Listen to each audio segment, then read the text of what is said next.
Star प्रवाह वाहिनीच्या TRP मध्ये कोणत्याही प्रकारची वाढ पाहायला मिळत नाहीये। या आठवड्यात देखील कोणताही बदल टी-आर-पी मध्ये दिसत नाही, उलट दिवसेंदिवस घसरणच होताना दिसत आहे। मागील आठवड्याच्या तुलनेत या आठवड्यात खूप मोठ्या प्रमाणात स्टार प्रवाह वाहिनीच्या मालिकांच्या टी-आर-पी घसरले आहेत। मालिकांचा सातत्याने घसरता टी-आर-पी लवकरच स्टार प्रवाह वाहिनीचं नंबर 1चं स्थान गमावू शकतो। या आठवड्यात घरोघरी मातीच्या चुली आणि येड लागलं प्रेमाचं या मालिका सोडल्या तर सगळ्याच मालिकांच्या टी-आर-पी मध्ये प्रचंड मोठ्या प्रमाणात घसरण झाली आहे। तसेच ठरलं तर मग आणि तू ही रे माझा मितवा या मालिकांच्या टी-आर-पी दणकन आपटले आहेत। या आठवड्यात मालिकांच्या टी-आर-पी मध्ये खूप मोठा उलटफेर पाहायला मिळाला आहे। याचे कारण साहजिकच आहे, कारण दर 10 दिवसाला स्टार प्रवाह वाहिनीच्या मालिकांच्या वेळांमध्ये बदल करण्याचे तुफान थांबायचं नाव घेत नाही। मालिकांच्या सततच्या बदलामुळे प्रेक्षक कन्फ्यूज होत आहेत। प्रेक्षकांना कोणती मालिका कोणत्या वेळेत प्रदर्शित होते हे समजणे आता अवघड झाले आहे। त्यामुळेच मालिकांचा टी-आर-पी घसरताना दिसत आहे। आता या टी-आर-पीच्या शर्यतीत कोणी मारली आहे बाजी, कोण आहे नंबर 1 आणि कोण आहे बॉटम मध्ये, चला तर मग जाणून घेऊयात या सगळ्या प्रश्नांची उत्तरे आजच्या या टी-आर-पी रिपोर्टमध्ये। त्याआधी आपल्या फिल्मी उचापती या चॅनलला सबस्क्राइब केलं नसेल तर सबस्क्राइब करून घ्या। चला तर मग पाहूयात स्टार प्रवाह वाहिनीच्या 12व्या आठवड्याचे मालिकांचे सविस्तर टी-आर-पी रिपोर्ट। तर नंबर 9 वरती आहे साधी माणसं ही मालिका 1.5च्या रेटिंगसह।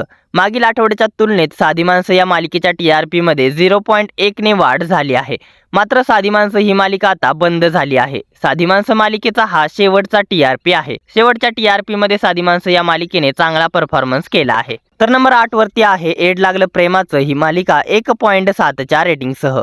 येड लागलं प्रेमाचं या मालिकेच्या टी-आर-पी मध्ये देखील मागील आठवड्याच्या तुलनेत 0.1 ने वाढ झाली आहे। तर नंबर 7 वरती आहे वचन दिले तू मला ही मालिका 2.3च्या रेटिंगसह। वचन दिले तू मला या मालिकेच्या टी-आर-पी मध्ये मागील आठवड्याच्या तुलनेत कोणत्याही प्रकारचा बदल पाहायला मिळाला नाही। मागील आठवड्यात देखील वचन दिले तू मला ही मालिका 2.3च्याच रेटिंग वरती होती आणि याही आठवड्यात मालिकेची रेटिंग सेमच आहे। दरम्यान वचन दिले तू मला या मालिकेचं दिवसेंदिवस स्थान घसरत चाललं आहे। टॉप 5 मध्ये असलेली वचन दिले तू मला ही मालिका आता टॉप 7 वरती आलेली आहे। तर नंबर 6 वरती आहे घरोघरी मातीच्या चुली ही मालिका 2.3च्या रेटिंगसह। घरोघरी मातीच्या चुली या मालिकेच्या टी-आर-पी मध्ये मागील आठवड्याच्या तुलनेत तब्बल 0.2 ने मोठी वाढ झाली आहे। घरोघरी मातीच्या चुली या मालिकेची वेळ बदलून देखील मालिका टी-आर-पी मध्ये चांगला परफॉर्मन्स करताना दिसत आहे। जेव्हा ही मालिका 7:30 वाजता प्रदर्शित होती तेव्हा ही मालिका नेहमीच टॉप 2 मध्ये असायची आणि ही मालिका आता रात्री 10:30 वाजता प्रदर्शित होऊन देखील टी-आर-पी मध्ये चांगला परफॉर्मन्स देत आहे। घरोघरी मातीच्या चुली या मालिकेच्या टी-आर-पी मध्ये दिवसेंदिवस वाढ होताना दिसत आहे। तर टॉप 5 मध्ये आहे लग्नानंतर होईलच प्रेम ही मालिका 2.4च्या रेटिंगसह। मात्र मागील आठवड्याच्या तुलनेत लग्नानंतर होईलच प्रेम या मालिकेच्या टी-आर-पी मध्ये 0.1 ने घसरण झाली आहे। लग्नानंतर होईलच प्रेम या मालिकेची ही सर्वात कमी टी-आर-पी आहे। आत्तापर्यंत या मालिकेची टी-आर-पी 3.0च्या रेटिंगच्या खाली कधीही येत नव्हती। मात्र 1 महिन्यापासून लग्नानंतर होईलच प्रेम या मालिकेच्या टी-आर-पी मध्ये सातत्याने घसरण होताना दिसत आहे। सध्याच्या प्रेग्नेन्सीच्या ट्विस्टवर प्रेक्षकांना फारसा काही इंटरेस्ट येताना दिसत नाही। मालिकेच्या टी-आर-पी वरती याचा खूप मोठा परिणाम झाला आहे। तर टॉप 4 मध्ये आहे तुझ्या सोबतीने ही मालिका 2.5च्या रेटिंगसह। मागील आठवड्याच्या तुलनेत तुझ्या सोबतीने या मालिकेच्या टी-आर-पी मध्ये 0.2 ने मोठी घसरण झाली आहे। आता येणाऱ्या आठवड्यात या मालिकेच्या टी-आर-पी मध्ये याहूनही अधिक घसरण होऊ शकते, कारण 30 मार्च पासून ही मालिका आता सायंकाळी 6:30 वाजता प्रदर्शित होत आहे। त्यामुळे मालिकेच्या टी-आर-पी वरती याचा नक्कीच परिणाम होणार। दरम्यान येणाऱ्या आठवड्यात या मालिकेच्या बदलत्या वेळेचा टी-आर-पी काय असेल हे पाहणे महत्त्वाचे ठरणार आहे। तर टॉप 3 मध्ये आहे मी सावित्रीबाई ज्योतिराव फुले ही मालिका 2.6च्या रेटिंगसह। मागील आठवड्याच्या तुलनेत मी सावित्रीबाई ज्योतिराव फुले या मालिकेच्या टी-आर-पी मध्ये तब्बल 0.3 ने प्रचंड मोठ्या प्रमाणात घसरण झाली आहे। तरी देखील मी सावित्रीबाई ज्योतिराव फुले या मालिकेने टॉप 3चं स्थान सोडलं नाही। तर टॉप 2 मध्ये आहे तू ही रे माझा मितवा ही मालिका 3.4च्या रेटिंगसह।